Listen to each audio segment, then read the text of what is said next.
procedimentos, né, que compõem o método se iniciam com uma postura muito simples, mas incrivelmente poderosa. A gente chama de silenciar, né? E silenciar, na verdade, não significa se calar, né? Porque muitas pessoas entendem o silêncio como a ausência de som, ou a ausência de um acontecimento, né? O silenciar, na verdade, é um se conciliar com o que está presente. É um se dar conta de quem você é nesse momento. Então, eu gosto muito de elaborar a seguinte pergunta, né? A gente pratica muito isso no nosso método. Quem sou eu agora? Isso seria a pergunta em torno do silêncio. Quem sou eu agora? Eu faço essa pergunta, mas a resposta é uma resposta sensível. Quem me dá a resposta é o meu próprio corpo, são as minhas próprias emoções. O que é o silenciar? Se compromete com essas tensões. Ou seja, habita esse lugar em tudo o que ele significa. Isso, na verdade, é algo grandioso, porque a maior parte das pessoas está em luta com a própria intimidade. Então, quando a gente coloca a pessoa engajada com essa prática, ela já começa a se engajar numa relação amorosa com a própria intimidade dela. E nisso ela começa a se aprofundar no que significa ser honesto e cuidadoso, porque ela está numa expressão desse lugar. Todas as emoções são bem-vindas e elas são pontes de relação. Então a gente começa com essa postura do silenciar. Essa postura do silenciar leva a nossa atenção para dentro. A gente começa a perceber que existe um mundo acontecendo dentro da gente. Uma série de movimentos, na verdade, frutos da relação com o corpo e com a psique.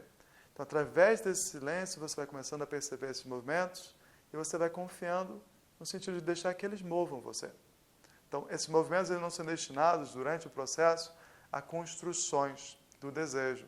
Não, a gente abdica ao desejo quando a gente começa o trabalho. O silêncio é, inclusive, o abdicar do que eu quero, no sentido de ser movido em direção a quem eu sou, né? Para que esse tornar-se próprio desejo, seja em acordo com o que significa ser você. Porque quando o desejo não é comprometido com a intimidade, ele é uma via de alienação. E isso é muito interessante no começo do trabalho, né? Porque muitas pessoas vêm com uma reclamação, né? E essa reclamação ela é acolhida, a gente, né, toma ela, inclusive, como acesso nos processos fenomenológicos, né? Só que aí surge um grande problema. Todos nós, na nossa reclamação, temos uma solução secreta para o nosso problema, que, na verdade, é uma elaboração mental, né? Que é o que eu gostaria de ser, o que eu gostaria de acontecesse. Só que aí você pode pensar, bom, se você já tem a solução, você já teria solucionado. E, na verdade, não é assim. Muitas vezes, essa solução secreta, ela acaba sendo o próprio impedimento para o movimento seguinte da integração daquele conteúdo. Então, no silenciar, a pessoa precisa, inclusive, abandonar essa solução secreta, em benefício da experiência presente. Então, silenciar é colocar a pessoa numa relação palpável com a própria alma, onde o professor interno, que é a intimidade acordada, coloca ela no movimento, não o movimento do desejo, mas o movimento conciliado com a real possibilidade dela. Isso é o que a gente chama de poder, o que é possível para você. Então, a gente trabalha com uma imagem de poder que não é regulada por paradigmas de sucesso, né?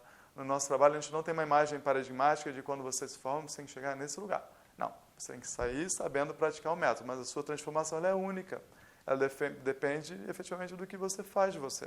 O que o método faz é acordar a sua intimidade, para você ter uma relação palpável com essas tensões, né? E um termômetro bem acordado, no sentido do que serve a sua vida e do que não serve a sua vida. Mas fazer escolhas é um desafio de todo ser humano, né? E nenhuma escolha é garantida. A realidade é essa.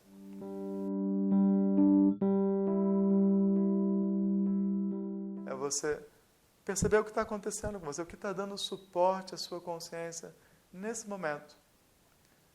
Então, existem movimentos internos. E na medida que a gente vai ampliando as nossas permissões, a gente vai percebendo que eles são fluxos capazes, inclusive, de nos mover. Então, todo o nosso procedimento é no sentido de nos movermos em acordo com a intimidade. Um consigo mesmo e um com o outro.